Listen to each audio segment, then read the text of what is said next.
Thanks for joining us again on another Cochrane Supply webinar, this time discussing optimizing performance to save energy and improve control.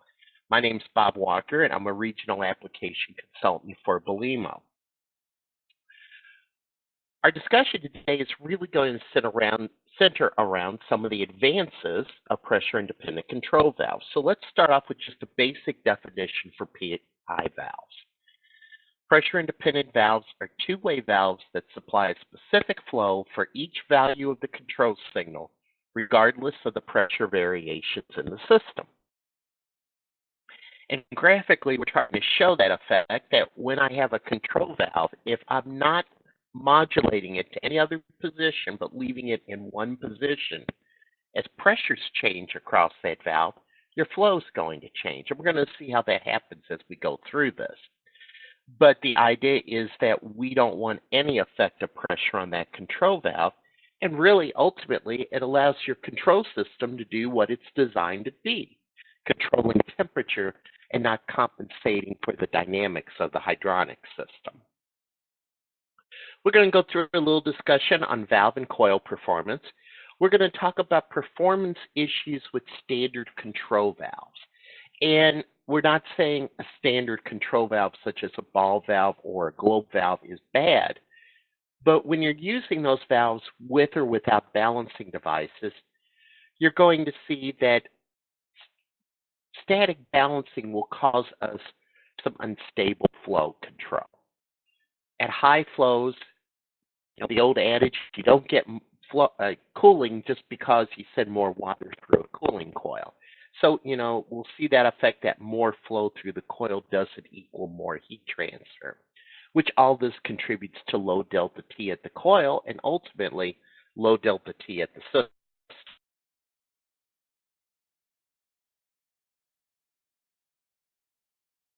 And then we're going to close out advances on PI valve technology.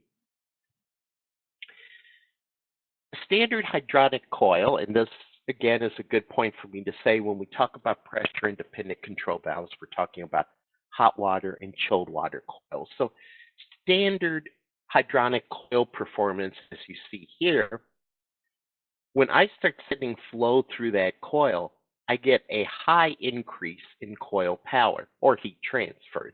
For our purposes, it's one and the same. And then as I bring that flow out to design point, you notice that that increase in that coil power starts slowing down. I'm trying to control this with a linear control signal, and obviously when you look at this, it'd be a little more difficult to control this with a linear signal. So that's why an equal percentage flow characteristic is specified. Again, showing that when I start opening that valve or giving it control signal, my flow is very small on that valve, and it really doesn't pick up until we're well past the midpoint of the control valve. In fact, the majority of the time, your control valve at 50% open is going to be about 20% of the total flow. But if I put that coil and that control valve characteristic together, I've now created a linear output of that coil for the heat transfer. And this is what we want to accomplish, that at 50% control signal, I only have 20% of the flow, approximately, but I get 50% of the heat transfer. So we want to equate your control signal with your heat transfer and not the flow going through your control valve. We size standard control valves today, pressure-dependent control valves, using flow coefficient. Flow coefficient being a sizing metric that tells us that it's equal to 1 gallon of 60-degree water passing through a fully open control valve with a 1-pound drop. So we size these, based on the design flow through the coil, the pressure drop that we want to take across that control valve. Pressure drop we take across that control valve is, in a new job, typically going to be specified by the consultant in the specification because his pump sizing is related to this. If we don't have a parameter, For a modulating valve, we're typically going to be looking at a 4 to 5 pound drop across that control valve. But when I look at this formula, it tells me one thing. If I've sized a fully open control valve and come up with a fixed CD number, let's say 4.7, if my pressure rises from that valve, my flow is going to go up higher than I expect because that pressure is going to be above how we size the valve, and vice versa. If pressure drops below our sizing pressure, our flow is going to go down from what we expect. So as the graphic says, changes in differential pressure equal changes in flow. The other formula we're going to look at in a little detail right now is called power output. BTUH equals 500 times GPM times the delta T of the water through the coil. So as the graphic says, flow and delta T are inversely proportional. GPM rises, delta T drops. What's the design point? Low flow, high delta T, and the formula certainly backs up that design. So let's talk about that. This is data that came off of a cooling coil, an actual live cooling coil. The squares are the samples, and what we're showing here are the samples of the power. And then we average out all those samples to let us take a look at the curve of that coil, not the theoretical curve, but the actual performance curve of that coil. And when I look at it, it's doing exactly as we've seen in the idealized model and what we expect. Flow picks up, our power curve starts rising rapidly, and then starts flattening out. Remembering our formula, 500 times GPM times delta T equals power. If I throw the delta T up into the graph with this data, what do you see? Flow's going up, and delta T here on the right-hand side is dropping.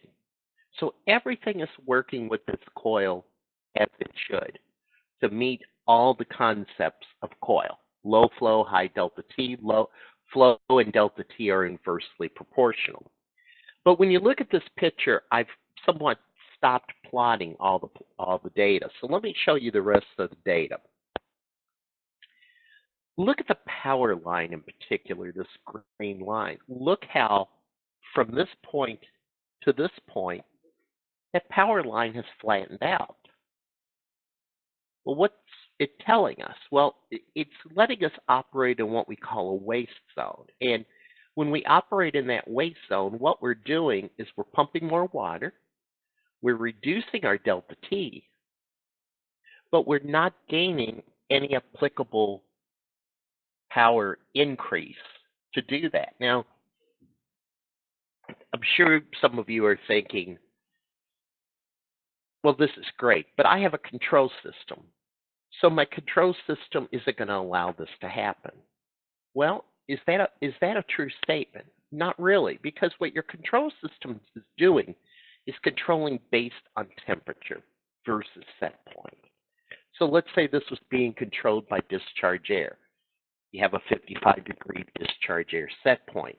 It's sensing the discharge air set point. The control system says, I'm still hot. I need more cooling.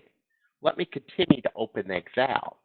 But there's no feedback going to your control system to tell you that you're getting additional heat transfer. That's what we want to look at, and that's what we're trying to solve in this discussion. We want to eliminate being in that zone where we flatten out that power curve. Now, as I've referred to before, your control system is doing exactly what it should be doing. There is nothing wrong with what the control system is doing. But now we need to take a look at how the equipment is performing with this control system. When I look at the data is pretty widespread. And obviously, the chances of you getting data that lines up perfectly in the curve is impossible. But we can still look at this average data to get an idea of the performance of this power curve. And that's what we're trying to do here. So where do we get this overflow? And what is this overflow doing to us? How do we accomplish getting overflow? Well, I showed you one example on the last slide. Control system could be calling, hey, I need more cooling. Open the valve. Let's send more flow through the coil. But a big portion of your overflow is generated from just the dynamics of the hydronic system. Your hydronic system is dynamic, yet balancing is done in a static condition. Let's talk about that. I'm showing you here a very basic hydronic system, and we're not here to get into a discussion of how the piping is done and vice versa. But what we're just trying to show you is just some basic concepts. I've got a pump with a VFD on it. What we don't show here is what mechanism we're using to set the pressure. It could be a pressure transmitter at the hydronically worst location. It could be some method of critical zone reset. Either one works sufficiently well. But what we are trying to show you is just the basic components. So on this graphic, you see the coil, the control valve, and the balancing device. Again, I realize that there are other items here affecting pressure drop, but let's just look at the three main components in our discussion. A balancer is going to come out and is obviously his main job is, can I get flow to all my devices at design condition? And again, we're going to sidestep the issue of diversity. We're not going to try to make it that complex of a problem. So when I look at this, he's determined that my hydronically worst branch needs a 10-pound drop. That will ensure that if the valve's fully open, I will get flow to that furthest coil on the hydronic system. And in comparison, we're showing you the branch closest to the pump, 20 psi. So what's the balancer going to do? Valves are wide open, pump's going full force. There's a 4-pound drop on the coil. The control valve's been sized for a 4-pound drop. So to balance that branch, 10 minus 4 minus 4, he needs to set the balance valve for 2 pounds. The branch closest to the pump, very similar. Still got 4 pounds on the coil, 4 pounds on the valve. But now since there's a 20-pound drop across the branch, the balance valve has a 12-pound drop. Again, the biggest difference is lower branch pressure is equal to lower pressure drop on the balance valve. Higher branch pressure is going to translate to a higher pressure drop on the balance valve if the other components in the branches are similar. What's a balancer really doing when he does this? If he's using manual balance valves, which there are still a lot out there, a manual balance valve, as you see in this cutaway picture, is basically a restriction being cranked into the line. So there's 2 PT ports, one there, the blue one is kind of hard to see, but there's 2 PT ports. He's going to put his gauges across that. He's going to turn that handle until that restriction moves enough that he measures 12 pounds across that closest branch to the pump. At that point, he has balanced that branch. But keep in mind, this is all being done at 100% flow. Unless if there's a major change in load, you will rarely see the control valve exceed 50% open under normal conditions. It has to be a drastic change in load once you get past morning warm-up or morning cool-down to see much more than a 50% open control signal to the loop, to the valve, from the loop to the valve, I should say. And remember, 50% open of that modulating equal percentage flow control valve is really only equal to 20% of the total flow, whereas design flow is maybe 1 to 2% of the total time. So these are all being balanced in a condition of you have 1 to 2% of the time, but the majority of the time, when your load's at 20%, you haven't really balanced the system for that. And we're going to see in a minute how this relates to the overflow issue in the same system. But before I go there, let's talk about flow limiting valves. Flow limiting or auto flow devices are, of course, extremely popular. They are much easier to set up. You're setting them up based on a coil that is inserted in a cartridge assembly that's inserted in this to match the coil load. So if I have a coil of 10 GPM, a cartridge is going to be inserted in here to match that 10 GPM load. And what the flow limiting valve does is says, I will not allow more than 10 GPM to pass through this device. So in comparison to a manual balance valve, this is a step up, huge step up.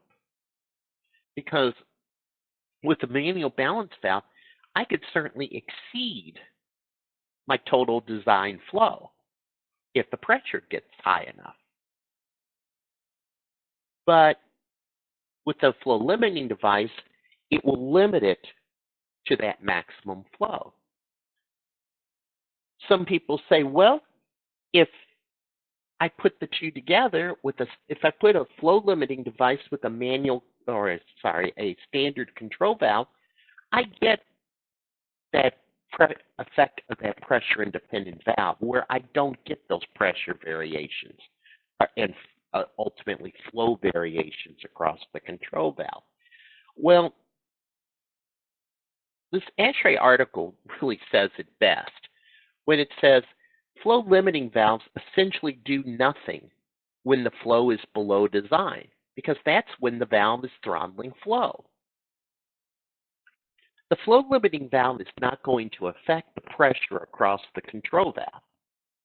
The flow limiting valve is just going to say, I'm going to limit my flow to a maximum flow. But I still get all the pressure effects across the control valve.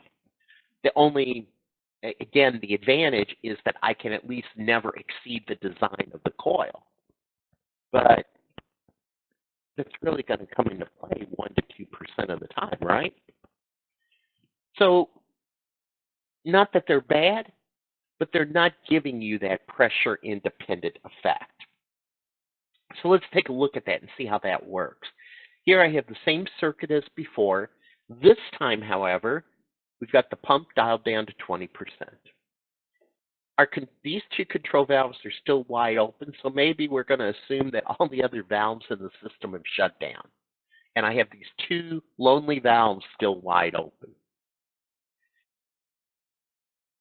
So let's look at how the pressures are. The branch pressures remain the same because I still need 10 PSI to get flow up to that last valve. Now, obviously, the pump's throttled down because I don't need as much oomph behind it, but it's still throttled down, but I still have 10 PSI. My coil that was 4 pounds may register slightly less with the flow, but basically it's going to be a 4-pound drop. My balance valve that I had set for 2 pounds is now a 1-pound drop. And we're kind of generous saying it's 1 pound. It was 2. So what happens to that missing pound? It appears across the control valve because that's the modulating device in the branch. So I've gone from 4 to 5 pounds across the control valve. Haven't changed the position of the control valve. What am I going to see? A small overflow. Probably not too noticeable. But now let's look at the branch closest to the pump. 4 PSI on the coil. Ooh, I've only got 2 pounds across the balance valve where I had 12 pounds. Well, I've got 20 pounds across the branch, so what's going to happen with that extra 10 pounds? It's going to appear across the control valve. So now I'm going to go from a 4-pound drop across the control valve to 14 pounds. My flow, as the graphic says, going to be a pretty massive change in flow I'm going to have across this combination because I've done nothing to this except change the pressure. The valve's still wide open.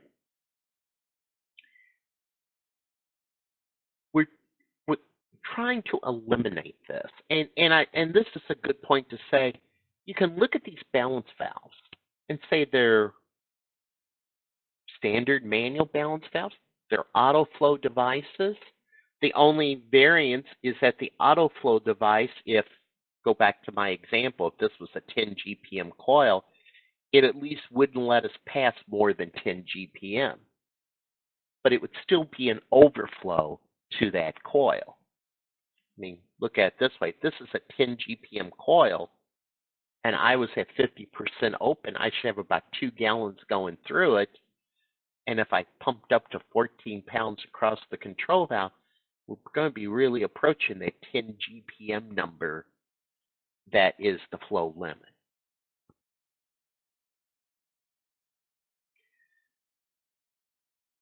The beauty of pressure-independent valves is that you get the flow you desire without pressure effects. So in this example, I've got the same circuit. You notice my branch pressures are a little different. But if I look at the control valve,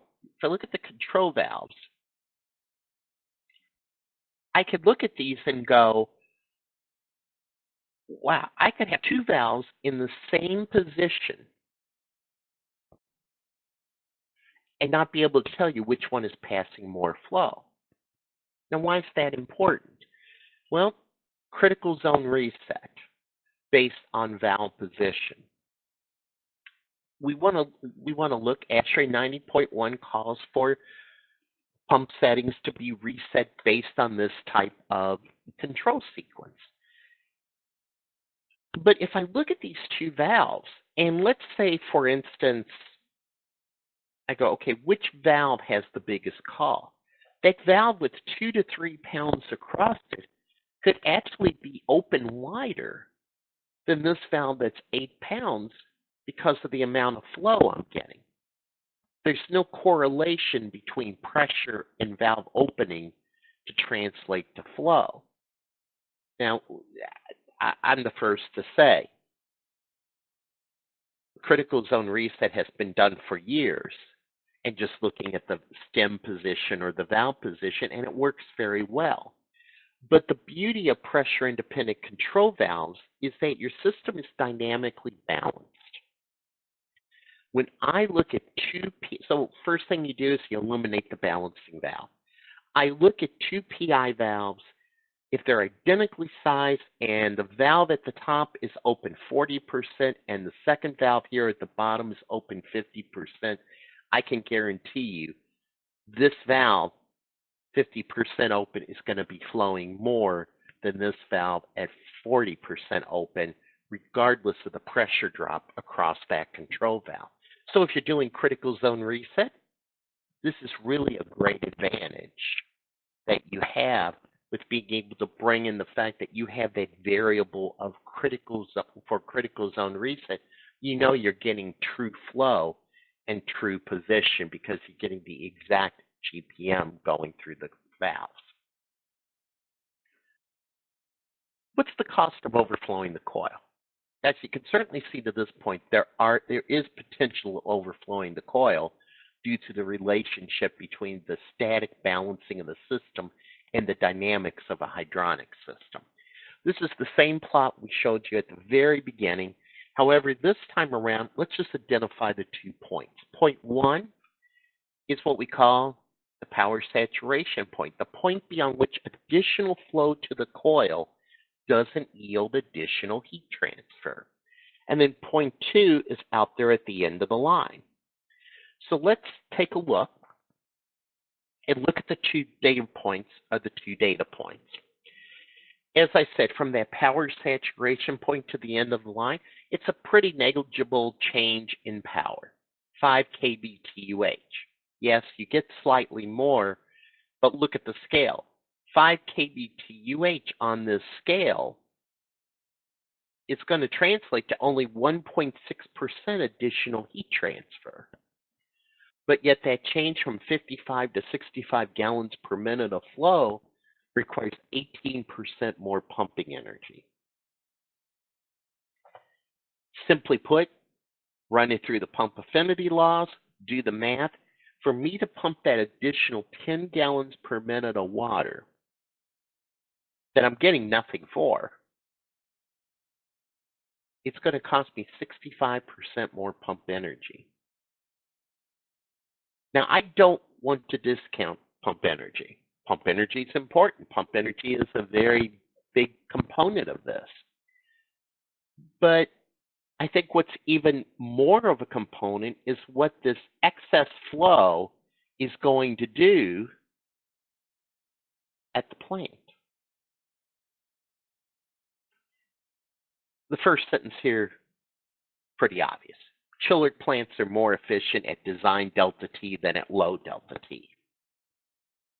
Well, that makes sense. And low delta T, which is caused by high flows, can cause improper staging. So let's take a look. Again, I've got a two-chiller system. We're not going to get into a discussion of primary, secondary, et cetera, because there is savings to be had from the chiller across the board. The same effect comes with affecting that delta T. So let's take a look at this. I have two chillers. Each chiller is designed for a 12-degree delta T and designed at 1,000 GPM of flow. So at this point, I've satisfied my load. I have one chiller operating. But let's say that I overflow those coils. And let's get crazy and say I'm going to overflow the coils by 500 GPM. That is a 50% increase.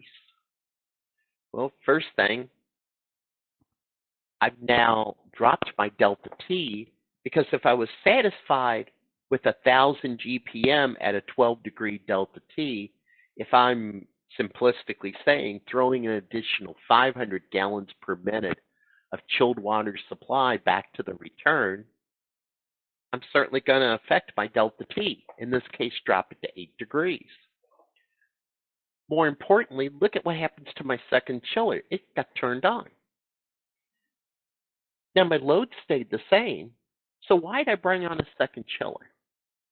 Well, simply put, that second chiller was brought online not because of the building's need for cooling, but because of the building's need for hydronics. Chillers have a minimum flow they have to operate. Chillers are also ranked for a maximum flow. When I exceed that maximum flow, the first thing the system's going to do is bring on another chiller. Now what happens? Maybe I start needing that second chiller to load up for cooling, and it's not going to load up efficiently because it's already cycling for just the additional 500 GPM going through it. A good example of this, if you have a chiller plant and in the shoulder seasons of the year, if you go through and can feel like you have a lot of chillers operating that you shouldn't. Seems like a heavy load of chillers for the conditions. That sometimes is a real good indication that you're running a lot of flow through your system that you don't need to. So pressure-independent valves help eliminate a lot of that excess flow that can be cycling back into the return of your chiller plant. Let's talk about the technologies. There's a lot of technologies of pressure-independent control valves. Everybody who makes PI valves has a mechanically regulated PI valve. It works on the concept of a mechanical regulator on the right-hand side of this from the half with a control valve, in this case a characterized control ball valve. Flow comes in through the regulator. There are three pressures that are looked at and utilized with this valve. P1 and P3 are the differential pressure across the valve, and you see in the picture there's two PT ports. All PI valves have a minimum and maximum operating pressure. Pretty much a de facto standard is a 5-pound minimum. So I need 5 pounds at P1 and P3 minimum to make this valve operate correctly. can go up as high as 50 pounds. You would have some system if you have control valves with a 50-pound differential across them. Remember, differential is not the same as close-off pressure. Close-off pressure is much higher. This is the working differential across this valve, or more importantly, where this regulator is functioning, what pressure range this regulator is functioning. As the valve operates, the pressure across this diaphragm is moving the regulator. When I look at this picture right now, this is how the valve looks at a 5-pound differential. But what happens if I increase the differential across the control valve, let's say from 5 to 50 pounds? We know with the standard control valve, if I size the standard control valve and the pressure spikes like that, my flow is going to increase pretty high. In this case, this regulator will move, adjusting the flow. So the concept is, on the discharge of this valve, I'm going to maintain that nice bowed equal percentage flow curve with a 5% tolerance. That, again, seems to be a pretty standard rule of thumb for all manufacturers of pressure-independent valves. Now, two things I want to point out here. Obviously, I've said it before, you use a pressure-independent control valve, you do not need a balancing valve associated with it. So the days of a control valve and a balancing device, be it a manual valve or an auto-flow valve, go away. One device in place of two. Additionally, some companies will tell you that they can drop the pressure down lower than 5 psi and still the valve is pressure independent. It's basically a case of derating the maximum flow of the pressure independent valve. We do it on some of our product as well. As I'll show you in a minute, we have product that we can take down to a 1 psi differential drop, and it's still pressure independent, but you're not going to get as much flow through the valve as if it was at the 5 psi drop. So mechanical regulated PI valves are still available. They're out there. They work well. There is one big challenge to them, is that as the valve flow you need to regulate gets higher and higher, this regulator gets larger and larger, and now it becomes a physics problem. More flow, more metal, more cost, more weight. All right, maybe should have said more weight, more cost. Either way, you're getting to some sizable differences in cost with larger pressure-independent control valves, and the weight becomes pretty heavy. So Belimo developed the electronic pressure-independent control valve. And what the electronic pressure-independent control valve does is, simply put, we have our control signal going to the valve. Here's a flow meter. Here's an actuator with software built in, a smart actuator, so to speak. And here's the control valve, a characterized control ball valve. Control signal goes in here and says, let's go back to the simple one. 50% open, I want 20% of my flow. Based on the commanded signal, the flow meter will send, the flow will be read. It will be compared to where the commanded signal is. In this case, it should be about 20% flow. And if the flow is outside of a 5% tolerance, this control valve will reposition to bring the control back to 1%. What I've described for you is a pressure-independent VAV box. It's the exact same sequence, only this time we're doing it with water. So what have we got? We got, instead of a damper, we have a control valve. Instead of a water flow meter, we have an airflow meter. And instead of an actuator with software for air, we have an actuator with software for water. But it's working the exact same sequence. What did this do? It lowered the cost by about 40%. It dropped the weight in half. Instead of having large valves with steel bracing holding up the pipe, these are pretty much the weight of a standard 6-inch, 5-inch control valve. The other beautiful thing is with all Belimo modulating actuator, there's a feedback signal. Typically, what's the feedback? If you're familiar with Belimo, feedback relates to the position of the valve or the actuator, 50% open, 30% open, whatever.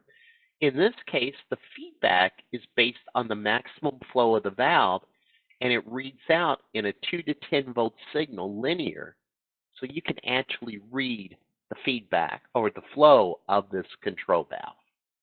And that's pretty sweet considering that with a mechanically regulated pressure independent valve, you're really looking at trying to equate valve opening with flow on a chart. And you obviously don't have every position, and better yet, it doesn't incorporate the variations of that 5% tolerance. I talked about VFD Reset. Just to reiterate, obviously, if you're doing a critical zone VFD reset with valve position, you've now eliminated the pressure effects on the control valve. So you're really reading you can really read the actual flow and really get a really nice software configuration that you can base your pump speed on the total flow coming out of the system. Again, you could do this with mechanical PI valves, but the thing is that you can actually bring in the true flow readings, as I said. So what are the advantages of electronic PI valves? Well, you get dynamic balancing, like all PI valves give you dynamic balancing. You can do VFD reset with all pressure independent valves, but you have real-time flow measurements. They're programmable to the exact flow requirements, either with the handheld device you see there, or you can plug in a laptop and do it with a couple of screens. You can also use that handheld device to read the flow right at the valve. So there's a lot of possibilities here, but the key thing to keep in mind, we can set the flow at the factory. Once they get out of the factory, within the parameters of the nominal flow of the valve, you can readjust the flow rate in the field. There's no need to remove the valve and send it back for readjustment. And as I said, the flow characteristic is built into the valve for the software. This is an example of the equal percentage flow characteristic, which is controllable down to 2.5% of the rated flow on all the valves. But when I look at this, you can see that plus or minus 5%, which is giving us the idea of that resetting within that tolerance of plus or minus 5%. The linear flow characteristic is also available. It's a software toggle you can do in the field. So if you installed one of these valves on a bypass, you don't necessarily want an equal percentage flow characteristic. In that case, you want a linear characteristic. And that's easily done with the electronic PI valve. We take all that discussion of PI valves, and now let's add one other component to it, and we call it the energy valve. The Belimo energy valve is made up of an electronic PI valve with 2 temperature sensors that are mated to this valve for its performance. So what's the energy valve do? Well, it does everything the electronic PI valve does, but additionally, it gives us delta T management. And I'll show you that in the very next slide. It can be pressure independent or temperature independent. I'll show you an example of that. With the 2 temperature sensors and the flow meter, you now have a BTU meter, a pretty economical BTU meter. And it's BACnet and Modbus networkable.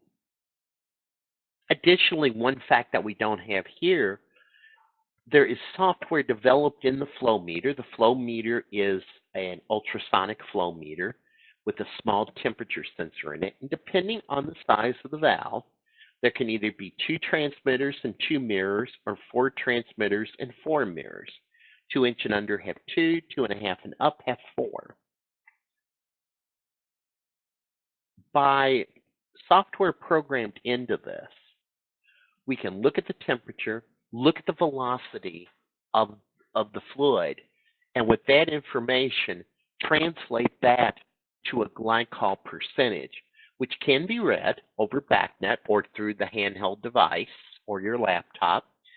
But additionally, it calibrates that flow meter even better than just putting in a percent value in the beginning and walking away, because we know those percent glycol mixes do change out in the field. Delta T Manager is the key component of the energy valve, and this is in addition to your pressure independent control. Sure, you're getting tired of looking at these graphs, but this exact same graph that we've looked at before, with the power curve flattening out and the temperature. If I look at this and look at the end of the line where that power curve ends, my delta T is running up about 10.5 degrees. But through investigation, I've determined that that power curve starts flattening out back here, which translates to a 12-degree delta T. So looking at this picture, what does it tell me? I don't want flow to ever get to the point that my delta T is going to drop below 12 degrees. Makes sense. How do we determine that? A couple of ways. The energy valve stores 13 months of trended data on the performance and the temperatures of that valve. So we take that data, plug it into a spreadsheet, which is available on our website, and you can get this type of graph to plot where you're flattening out of that curve, where that power saturation point appears. If you have a new coil, I would insert the design delta T of the coil, then come back later. You'll see that there's a period where you're going to say, gee, I can tighten up the control a little bit and take a benefit, because even with a new coil in perfect condition, chances are it's oversized because there are only so many sizes of coils. This would allow you to translate that coil to what your true load is, and not just that it's a bigger oversized for a bigger load. Another point to make, when you look at this, you think, well, this is not really, if it's only going to occur at the high end, what value is there for me? But remember that if I get an overflow at any point along this curve, I could start flattening out this curve and this power line. If I do that, then I get into a power saturation point. I'm dropping my delta T below 12 degrees. So in this case, what's the advantage? I can make sure that I never drop below that point where my coil is not going to produce additional heat transfer. So the next question, well, if my control system says I need to be out here, and I'm stopping my flow back here to the coil, am I going to cause comfort issues? Well, obviously you don't want to do anything that can affect comfort, and that's the whole idea we have control systems. If we weren't worried about comfort, we could turn everything off and save a lot of money. But keep in mind that you're determining where this power saturation point is. So if I flow beyond that point, I haven't affected the comfort of the occupants. Or as I like to say, if the occupants are uncomfortable here at the power saturation point, they're going to be just as uncomfortable out here because you're not getting any additional heat transfer in this process. The idea of keeping out of the waste zone is so we don't pump more water, we don't reduce delta T, which affects your central plant, and additionally, we're not losing any heat transfer capability. let's talk about power control for a minute. Everything we've talked about so far has been with flow based on the coil and valve characteristic. But if we look at that power curve again with the coil, you can also set these valves up to only produce the power transfer you want. So we know we got the coil, the valve GPM, but if we want to translate coil power to control signals, so you can do this with one of the with the function that's built into the valve called power control. And what we're going to do here is say maybe we've got a coil that's 1,000 kBTUH. So instead of controlling from other functions, we're going to control this coil based on power. So what am I saying? Let's say that our control function is at 50%, that we need a call from the unit. So I need half of the heat transfer of this coil. This valve will be modulated to hit the particular power points we want. 50% open, it'd be at 500 kBTUH rather. 30% open, I want that coil to produce 300 kBTUH. If I want the full coil capacity, I want that coil and the flow to be set up to give me 1,000 kBTUH. So I can set this up strictly with power. We see advantages of this with oversized coils. If you have a coil that is so oversized, I have one particular job where the coil is sized 2.5 times bigger than it should be. This is really becoming something of a savings because of the fact that we can physically downsize that coil without changing the coil. And so have it perform the way we want it to and not based on the low amount of load that the coil would really give us. It's not for everybody. I don't recommend putting it in everywhere, but it's definitely an advantage dependent on the situation. Energy valves, do they work? We're going to show you just a couple of quick examples as we close out here. The first one is out at Hillsdale College. Hillsdale College, this is in Michigan, and Hillsdale College started with 2 buildings, the Massey Library and Del Paul. Total, they saw that just for these 2 buildings, they reduced chiller operation 300 hours a year and reduced their energy consumption by 16%. The result is that they're continuing to add the energy valves on large coils through the building. I should add, energy valves are available down to a 1/2 inch and up to a 6-inch 713 GPM. If you need additional flow, you can parallel them. Huron High School in Ann Arbor started with 3 cooling coils serving the gymnasium. And you can see the results here. 1 coil was new, 2 coils were existing. The projected flow over the period was 2.3 million gallons of water. Using the energy valve, the combination of the pressure independent and the delta T manager, they saw a 62% savings in flow. Now remember, this is only 3 air handling units in their gymnasium. The concept, what if they continue to add this through other units, which they are? These savings will really start affecting that central plan. Finally, what I want to show you in true case studies, this was a facility in North Carolina, but what makes it interesting is some of the effects of the different programming structures. And we at Belimo, and you can get these through your Cochrane representative, we have estimating programs for the energy valve and actually for pressure independent control valves.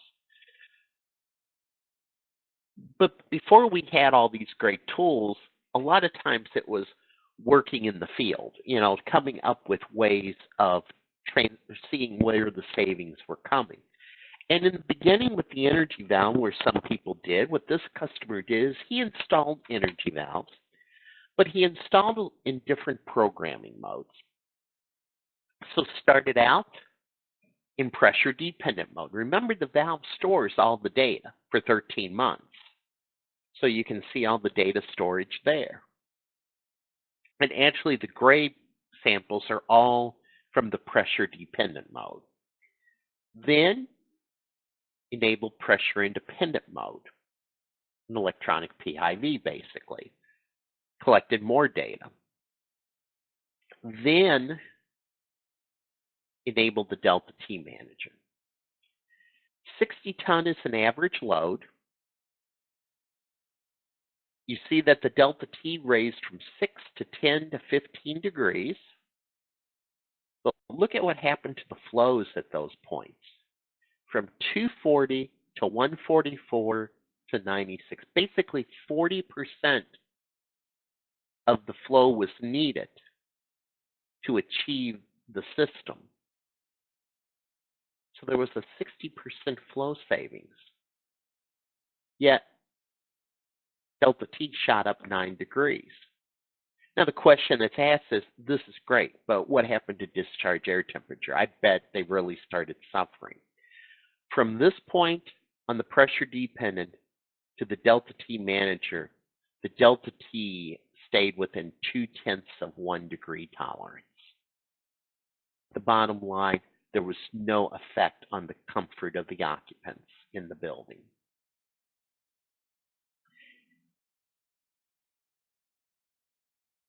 Belimo Energy Valve has a 5-year warranty. However, if you choose to install one and connect it to the internet, basically give it an IP address, Belimo will generate quarterly reports for you on the performance of the valve, recommended changes and settings and the like. And if you choose to go that route, it becomes a 7-year warranty instead of a 5-year warranty. Again, you can contact your Cochrane rep and they can give you more information on all this, and you can get further information than what we've been able to present in these few minutes on this webinar. Thanks for attending and sitting through this. If you have any additional questions, be sure to contact your Cochrane rep. Cochrane is a platinum distributor for Belimo, so they are one of our top line distributors with lots of expertise in Belimo, and they are more than willing to help you with this or any other Belimo products that are out there. So thanks for attending and have a good day.